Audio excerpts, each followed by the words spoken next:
Денеска е Водокрст, ден пред големиот празник Богојавление или Водици. На овој ден секоја година се извршува голем богојавленски водосвет. Празникот е познат под имињата Водокрштение и Водокрст или Водопост, како ден на строг пост во кој се пости само на вода, но денеска бидејќи е сабота е дозволено постење со масло.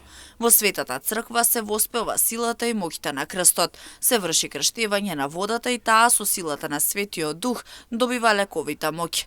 Празникот е воспоставен во спомен на некогашните обичаи кои се изведувале на тој ден, кога биле крштевани луѓето кои го примиле христијанството.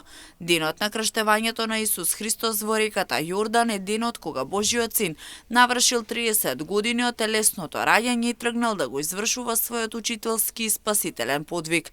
Како што дознаваме од Новиот Завет, во мигот кога свети Јован Крстител го крштевал Исус Христос во реката, во еден миг се појавило Светото Тројство. Гласот на Отецот му се јавил на сетилото за слух, Духот за сетилото за вид, во вид на гулап на небото, а Синот бил достапен за сетилото за допир. Како што е запишано во Евангелијата, за тоа посведочил и свети Јован Крстител кој рекол: „Еве го јагнето Божие кое на себе ги зеде гревовите на светот“. Откако ги кажал тие зборови, го потопил и го крстил Божиот син во реката Јордан.